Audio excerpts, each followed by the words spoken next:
வணக்கம், welcome to headline story time. Video like பண்ணுங்க, நம்ம சேனலை சப்ஸ்கிரைப் பண்ணிக்கோங்க. போன வீடியோவில் இதில் முடிச்சிருப்பேன் அப்படின்னா, ஒரு பொம்மைக்காக இளவரசியும் ஹீரோயினும் சண்டை போட்டுட்டு இருக்கும்போது அங்கே வந்து ஹீரோயினை பிடிச்சி இழுத்துருப்பான். ஆனால் இளவரசிக்கு என்னமோ ஹீரோ மேலே ஒரு கண்ணு போல இருக்கு. அப்படியே அவளை பார்த்து சொல்லி விட்டுட்டு இருக்க. இப்போ ஹீரோ சொல்றான், சாரி இளவரசி, மன்னிச்சிருங்க. ஏன்னா இந்த பொண்ணு எனக்கு கீழே தான் வேலை பார்க்குறா, அதனால இவளையும் மன்னிச்சிருங்க அப்படிங்கிற மாதிரி சொல்றான். உடனே அந்த இளவரசி சொல்றா, சார் நீங்களாம் வந்து மன்னிப்பு கேட்கலாமா, உங்களுக்காக இந்த பொண்ணை நான் மன்னிச்சிடுறேன் அப்படின்னு இளவரசி சொல்றா. அது மட்டும் இல்லாமல் நான் ஒரு பார்ட்டி அரேஞ்ச் பண்ணியிருக்கேன், அந்த பார்ட்டிக்கு நீங்கள் வந்துருங்க அப்படின்னு இளவரசி ஹீரோட்ட சொல்லும்போது ஹீரோ என்ன சொல்கிறான்னா, இல்லை எனக்கு வேலை இருக்குது, என்னால் பார்ட்டிக்கெலாம் வர முடியாது, அங்கேருந்து கிளம்புறேன் அப்படின்னு சொல்லிட்டு ஹீரோயினை தரத்தரன்னு இழுத்துட்டு போகிறான். இதை அந்த இளவரசி பார்த்துட்டு டென்ஷன் ஆகிறான், என்ன இவன் ஒழுங்காகவே பேச மாட்டான் அப்படின்னு சொல்லிட்டு. அதுக்கப்புறம் அங்கே இருக்கிற ஒரு பொம்மையை பார்த்துட்டு இருக்கா. அப்போது இளவரசிக்கு அந்த பொம்மை ஒரு மாதிரி எல்லோ கலரில் மினுங்கிற மாதிரி தெரியுது. இளவரசி ஒரு மாதிரி ஸ்டக் ஆகிடுறா. இப்போ அப்படியே கட் பண்ணி ஹீரோவை காமிக்கிறாங்க. ஹீரோ அவன் அப்பா கூட உட்காந்துருக்கான். இப்போ அங்கே யூ வந்துட்டு என்ன சொல்கிறான்னா, சரி நீங்கள் பேசிகிட்டு இருங்க, நான் வெளியே போய் சாப்பாடு ரெடி பண்ணிட்டு வரேன் அப்படின்னு சொல்லிட்டு ஹீரோயின்ட்ட வா நம்ம போகலாம் அப்படின்னு கூப்பிடுறான். அம்மா இந்த ஆள் யார் அப்படின்னு ஹீரோயின் கேட்குறா. இது ஹீரோவோட அப்பா, இவங்க ரெண்டு பேரும் அவ்வளோவா பேசிக்கவே மாட்டாங்க அப்படின்னு யூ சொல்கிறான். ஆமாம், ஏன் ரெண்டு பேரும் இப்படி இஞ்சி தண்ணவங்க மாதிரி உட்காந்துருக்காங்க அப்படின்னு சொல்லும்போது, சரி சரி அதெல்லாம் அப்புறம் பேசிக்கலாம் அப்படின்னு யூ ஹீரோயினை பிடிச்சி இழுத்துட்டு போயிடுறான். இப்போ ஹீரோவோட அப்பா ஹீரோட்ட கேட்குறாரு, ஆமாம் நீ என்ன நினச்சிட்டு இருக்க, கல்யாணம் பண்ணணுங்கிற எண்ணத்தில் இருக்கியா இல்லையா, இளவரசி ஒரு பார்ட்டி அரேஞ்ச் பண்ணியிருக்காங்க, அங்கே நீ வந்து சேரு, அங்கே நிறைய பெரிய அமைச்சர்கள்லாம் வருவாங்க, இப்படி நீ வெளியே வந்து அதில் 4 பேரோட பொண்ணை பார்த்து ஏதாவது ஒரு பொண்ணை உனக்கு கல்யாணம் பண்ணி வைக்க முடியும் அப்படின்னு ஹீரோவோட அப்பா சொல்கிறாரு. இல்லை நான் கல்யாணம் பண்ண மாட்டேன், எனக்கு கல்யாணம் வேண்டாமே ஹீரோ சொன்னோன்னா ஹீரோவோட அப்பா டென்ஷன் ஆகிடுறாரு. என்ன சொல்லிட்டு இருக்கு அப்படின்னு கேட்கும்போது, இல்லை நான் என்னோட அம்மாவை கண்டுபிடிக்கிற வரைக்கும் நான் கல்யாணம் பண்ண மாட்டேன் அப்படின்னு சொல்கிறான் ஹீரோ. இங்கே பாரு, விட்டுட்டு போனவ தான், இனி அவள் வரவும் மாட்டா, அதனால உன்னோட வாழ்க்கையை நீ பாரு அப்படின்னு ஹீரோவோட அப்பா சொல்லும்போது, முடியவே முடியாது, இந்த கல்லை எனக்கு எங்கள் அம்மா தான் கொடுத்தாங்க, கண்டிப்பாக அவங்க வருவாங்க, நான் கண்டுபிடிப்பேன் அப்படின்னு ஹீரோ சொல்லிடுறான். இங்கே நடக்கிற எல்லாத்தையும் எப்படியாவது ஒட்டு கேட்கணும் அப்படிங்கிறதுக்காக ஹீரோயின் ஏதோ ஒரு மாதிரி நின்று பார்த்துட்டே இருக்கா. ஆனால் அந்த இடத்துக்கு கரெக்டாக ஹீரோவே வந்துடுறான். என்ன பண்ணிட்டு இருக்கீங்க, இதெல்லாம் உனக்கு தப்புன்னு தெரியாதா அப்படின்னு ஹீரோ கேட்கும்போது, ஓ நீங்கள் இங்கேயே வந்துட்டீங்களா, நான் இப்போ தான் வந்தேன், நான் எதையும் கேட்கல அப்படிங்கிற மாதிரி ஹீரோயின் சொல்கிறா. என்ன பண்ணுற அப்படின்னு சொல்லிட்டு இருக்கும்போது ஹீரோவை போய் கட்டி பிடிச்சிட்டு, இல்லை நான் ஒன்றும் கேட்கல அப்படின்னு சொல்லும்போது ஹீரோ அவளை பிடிச்சி தள்ளி விட்டுட்டு, என்ன பண்ணிட்டு இருக்க அப்படின்னு கேட்குறான். ஆனால் ஹீரோயின் கட்டி பிடிச்சிட்டு இருக்கும்போது ரொமான்டிக்காக பார்த்துட்டு இருப்பான். இப்போ இப்படி தள்ளி விட்டோன்னா ஒரு கோவம் வந்துடுது. உனக்குலாம் ரொமான்ஸ்னால் என்னென்ன தெரியாதா, சிப்பா நான் இங்கேருந்து கிளம்புறேன் அப்படின்னு சொல்லிட்டு கோவப்பட்டுட்டு அங்கேருந்து நேராக கிளம்பி ஷாங்கேனை பார்க்க ஹீரோயின் வரா. ஆமாம், ஹீரோவோட அம்மாவை பற்றி உங்களுக்கு தெரியுமா அப்படின்னு ஹீரோயின் கேட்குறா. இல்லை எங்களுக்கு தெரியாது, இந்த விஷயத்தில் நீ தலையிடாத, ஏன்னா அவனோட அம்மாவை பற்றின ரகசியங்களை அவன் எங்ககிட்டயே சொன்னது கிடையாது, அதனால எங்களுக்கும் அதை பற்றி தெரியாது அப்படின்னு சொல்லிடுறான். உடனே அப்படியா, அப்படின்னா ஹீரோவுக்கு ஏதோ ஒரு விஷமும் இருக்கான் உடம்புல, அது மட்டும் இல்லாமல் ஒரு செத்து போயிடுவார்னு வேறு சொல்லிட்டு இருக்காங்க, அதெல்லாம் உண்மையா அப்படின்னு ஹீரோயின் கேட்குறா. ஆமாம், அவன் உடம்புல ஒரு விஷம் இருக்குது, இன்ன வரைக்கும் நான் நிறைய மருந்து அவனுக்கு ரெடி பண்ணி கொடுத்து பார்த்துட்டேன், ஆனால் எந்த மருந்துக்குமே அது கட்டுப்படலை, எங்களுக்கே என்ன பண்ணன்னு தெரியல அப்படிங்கிற மாதிரி ஷாங்கின்னு சொல்கிறா. ஆனால் ஹீரோயின் அப்படியே முடிச்சிட்டு இருக்கிறத பார்த்துட்டு, இனிமேல் இந்த மாதிரி விஷயத்துல நீ தலையிடாத அப்படிங்கிற மாதிரி ஷாங்கின்னு சொல்லிடுறா. இப்போ அப்படியே ஹீரோயின் செம்ம டென்ஷனாக நடந்து வந்துட்டு இருக்கா.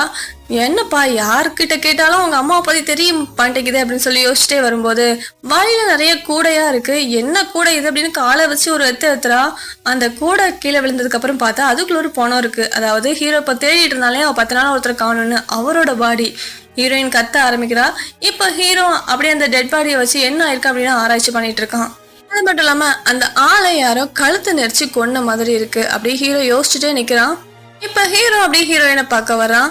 நிறைய சாப்பாடெல்லாம் முன்னாடி வச்சுட்டு சாப்பிடு அப்படின்னு சொல்றான். எனக்கு ஒன்றும் வேணாம் அப்படின்னு கோச்சிக்கிட்டு ஹீரோயின் சொல்றான். இங்க பாரு, நீ என்னோட செல்ல பிராணி, நான் சொல்றத நீ கேட்டுதான் ஆகணும், ஒழுங்கா சாப்பிடு அப்படின்னு ஹீரோ சொல்லும்போது, நான் சாப்பிடவே மாட்டேன் அப்படின்னு மறுபடியும் ஹீரோயின் சொல்றான். இங்க பாரு, நீ சாப்பிடலன்னா உனக்கு உடம்பு சரியில்லாம போயிடும், கொஞ்சமாவது சாப்பிடு அப்படின்னு ஹீரோ சொல்றான். இதை கேட்டுட்டு ஹீரோயின், பாரு நம்மளை பார்த்து கொஞ்சம் மாதிரி இருக்கே அப்படின்னு சொல்லிட்டு ரொமான்டிக்கா பார்த்துட்டு இருக்கும்போது ஹீரோ சொல்றான், நான் எதுக்காக இதை சொன்னேன்னு தெரியுமா, ஏன்னா நீ தானே என்னோட நோய்க்கு மருந்து, நீ செத்து போயிட்டுனா நானும் செத்து போயிடுவேன்ல, அதுக்காக நீ கண்டிப்பா சாப்பிட்டுதான் ஆகணும்னு சொல்லிட்டான் ஹீரோ. இதை கேட்டுட்டு ஹீரோயின், சரியான சுயநலவாதிடா நீ, நான் இதெல்லாம் சாப்பிட மாட்டேன், நீயே எனக்காக மீன் சமைச்சிட்டு வா, அப்பதான் சாப்பிடுவேன் அப்படின்னு சொல்லிடுறா. சரின்னு ஹீரோவும் மீன்லாம் சமைச்சிட்டு வந்து எடுத்து கொடுக்குறான். இப்போ ஹீரோயினும் உட்காந்து வெளுத்து கட்டிட்டு இருக்கா சாப்பாட்டை.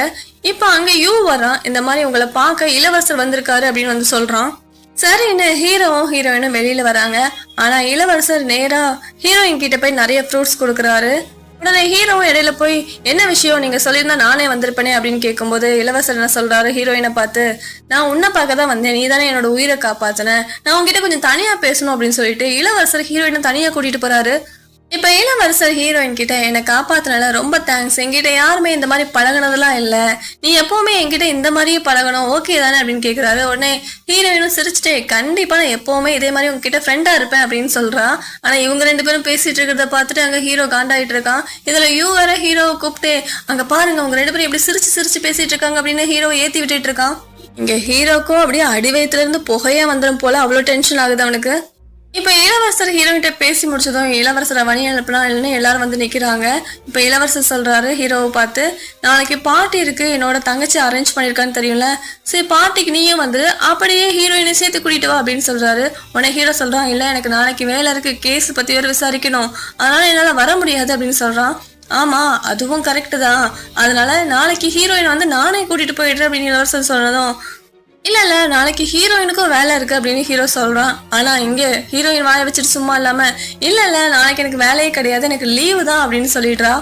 ஆனா ஹீரோவும் ஹீரோயினை பார்த்து முறைக்க இதை இளவரசனும் கவனிக்கிறான். இப்ப இளவரசன் என்ன சொல்றான்னா, சரி நாளைக்கு நீ ரெடியாரு, என்னோட ஆளுங்க வருவாங்க, அவங்க கூட வந்துரு அப்படின்னு சொல்லிட்டு அங்கிருந்து கிளம்பி போயிடுறான்.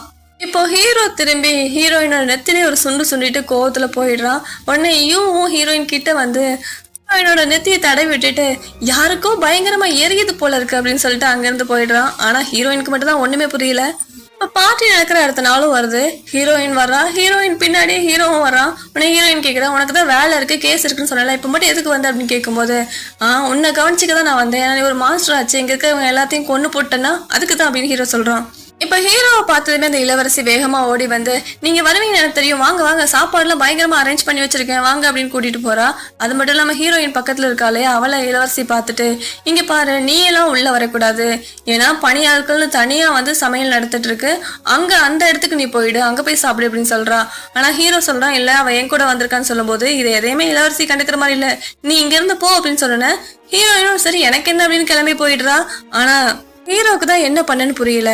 இந்த இளவரசி அடுத்து என்ன பண்ண காத்திருக்கா அப்படிங்கறத அடுத்த பகுதியில பார்க்கலாம். பாய்.